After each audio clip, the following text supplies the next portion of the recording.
Express, an international courier service. ఓం నమో వెంకటేశాయ.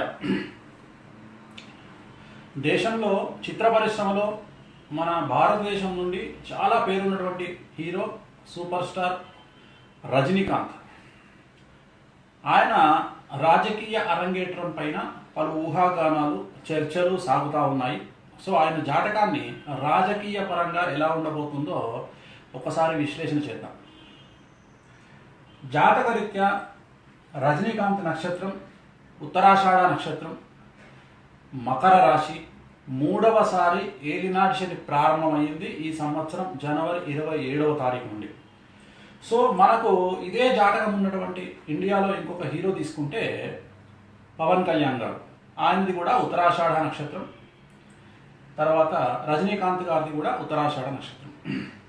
ఉత్తరాషాఢ నక్షత్ర జాతకులకు సంబంధించి ఒకే ఒక నియమం ఒకటి తెలుసుకోవాలంటే, వాళ్ళు ఏదైనా ఒక దాంట్లో మాత్రమే పేరు ప్రఖ్యాతులు తెచ్చుకుంటారు. ఉదాహరణ, రజనీకాంత్ గారు సినిమా ఇండస్ట్రీలో సూపర్ స్టార్గా పేరు వచ్చింది, వివిధ దేశాల్లో కూడా ఆయన సినిమాలు నడుస్తాయి. కానీ రాజకీయంగా మాత్రం ఆయన జాతకం అంత సపోర్ట్ చేయనటువంటి పరిస్థితి జాతకరీత్యా గోచరిస్తూ ఉంది. ఆయన కాంబినేషన్లో ఉన్నటువంటి చంద్రుడు కుజుడు అనేటువంటి కాంబినేషన్ ఆయన ఏ సమయంలోనైతే రాజకీయాల్లోకి రావాల్సి ఉందో ఆ సమయంలో రాకుండా వేరే సమయంలో రావడం వల్ల చాలా తీవ్రంగా ఆయన రాజకీయంగా నష్టపోయేటువంటి అవకాశాలు గోచరిస్తూ ఉన్నాయి.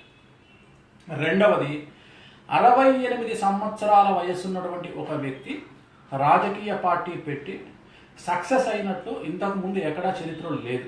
అంటే ఇంత లేట్ ఏజ్లో రాజకీయాల్లోకి రావడం అనేటువంటిది చాలా తప్పుగా భావించాల్సి ఉంటుంది. అదొక రాంగ్ స్టెప్గా భావించాల్సి ఉంటుంది. సరే, జాతకరీత్యా కాంబినేషన్స్ కనుక మనం తీసుకుంటే లగ్నంలో గురువు అనేటువంటిది అష్టమ శని, అష్టమ కేతువు గోచరిస్తూ ఉంది. లగ్నంలో గురువు విపరీతమైనటువంటి రాజయోగాన్ని ఇస్తుంది. ఎందుకంటే గురు మహర్దశ ఉంటుంది కాబట్టి ఉత్తరాషాఢ నక్షత్రం మకర రాశికి. సో ఆ గురు మహర్దశ చాలా అనుకూలంగా ఉంటుంది. ప్రస్తుతం రజనీకాంత్ గారి జాతకంలో శని మహర్దశ నడుస్తూ ఉంది.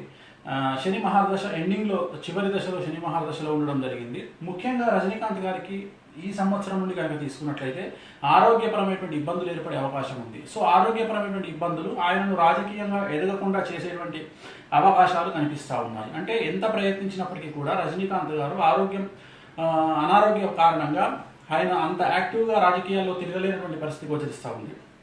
మరీ ముఖ్యంగా తమిళనాడు రాజకీయాలను తీసుకుంటే రాబోయేటువంటి ఎలక్షన్స్ ఏవైతే ఉన్నాయో ఇంకా 4 సంవత్సరాల తర్వాత ఉన్నాయి.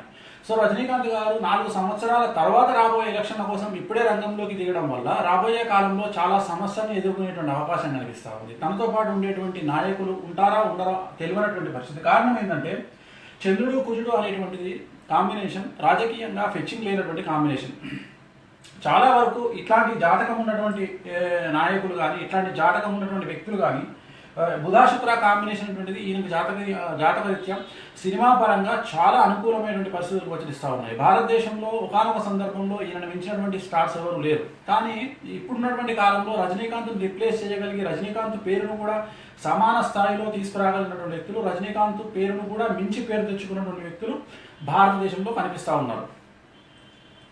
అలాగే ఇక మిగిలిన విషయాలు ఒకసారి మనం గమనిస్తే, ప్రస్తుతం అయితే ఆయనకు 3వసారి ఏలినాటి శని గోచరిస్తూ ఉంది. 3వసారి ఏలినాటి శని అనేటువంటిది అంత అనుకూలమైనటువంటి స్థితి కాదు. సినిమాల పరంగా మాత్రం అనుకూలంగా ఉన్నప్పటికీ రాజకీయాల పరంగా మాత్రం ఖచ్చితంగా రజనీకాంత్ తీసుకునేటువంటి నిర్ణయం ఖచ్చితంగా వ్యతిరేకమైన ఫలితాలను ఇవ్వబోతా ఉంది. 4 సంవత్సరాల తర్వాత తమిళనాడు రాష్ట్ర రాజకీయాలు ఏ విధంగా ఉంటాయో మనం చెప్పలేము. జయలలిత జైలు నుండి బయటికి రావడం అవ్వచ్చు, శశికళ జైలు నుండి బయటికి రావడం అవ్వచ్చు, అలాగే మనకి ఏమంటారు బీజేపీ అసలు ఎలాంటి స్టెప్ తీసుకుంటుంది రాజకీయాల్లో అనేటువంటిది ఒకటి కావచ్చు. సో ఇవన్నీ బేస్ చేసుకుంటే శశికళ బయటకు వచ్చిన తర్వాత రాజకీయాలు ఎలా ఉండబోతా ఉన్నాయి, అలాగే డిఎంకే పరిస్థితి ఏమిటి. సో అక్కడ చూస్తేనేమో డిఎంకేకి స్టాలిన్ గారికి రాజయోగం కనిపిస్తూ ఉంది నెక్స్ట్ పరిస్థితులలో. మరి అలాంటి సందర్భంలో రజనీకాంత్ గారి రాజకీయం అరంగేట్రం ఎంతవరకు సత్ఫలితాలు ఇస్తుంది అనేటువంటిది క్వశ్చన్ మార్క్గా భావించాల్సి ఉంటుంది. నా ఓవరాల్ ప్రిడిక్షన్ మాత్రం రాజకీయంగా తమిళనాడు రాజకీయాల్లో రజనీకాంత్ గారిది ఖచ్చితంగా ఫెయిల్యూర్ ముద్రగా భావించబడతా ఉంది. అంటే రాజకీయంగా ఆయన మీదే కంపేర్ చేసుకుంటే కనీసం చిరంజీవి గారు కన్నా అనుకున్న పరిస్థితి, కనీసం ఇక్కడ ఆయన పోటీ చేసి అట్లీస్ట్ ఒక 16 నుండి 18 సీట్లను తెచ్చుకోగలిగారు. కానీ రజనీకాంత్ జాతకంలో మాత్రం అలాంటి రాజయోగం ఏమీ కనిపించడం లేదు.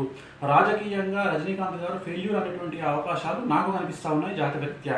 అభిమానులతోటి నేను మాట్లాడడం లేదు. అభిమానులకు సహజంగానే తమ హీరో సీఎం కావాలని ఉంటుంది. దయచేసి నేను వాళ్ళ గురించి మాట్లాడడం లేదు. రజనీకాంత్ గారి జాతకరీత్యా ఆయన జాతకాన్ని, ఆయన కుండల్ని బేస్ చేసుకుంటే మూడవసారి ఏలినాటి శని కారణంగా, ఉత్తరాషాఢ నక్షత్రం అయిన కారణంగా, మకర రాశి అయిన కారణంగా రజనీకాంత్ గారు సినిమాలో కానీ రాజకీయాల్లో కానీ ఒకే దాంట్లో ఉన్నతి స్టేజ్కి వస్తారు. సినిమాల్లో ఆయన కింగ్ కాబట్టి రాజకీయాల్లో ఆయన కింగ్ అయ్యేటువంటి పరిస్థితి, రాజయోగాన్ని పొందేటువంటి పరిస్థితి ఎట్టి పరిస్థితుల్లో కూడా కనిపించడం లేదు. రాబోయే కాలంలో ఆయన రాజకీయ అరంగేట్రాన్ని చాలామంది వ్యతిరేకించేటువంటి అవకాశాలు కనిపిస్తూ ఉన్నాయి. అనవసరంగా రాజకీయాల్లోకి వచ్చావు అని చెప్పి చాలామంది ఆయనను విమర్శించే అవకాశం ప్రస్ఫుటంగా కనిపిస్తూ ఉంది. ఓం నమో వెంకటేశాయ.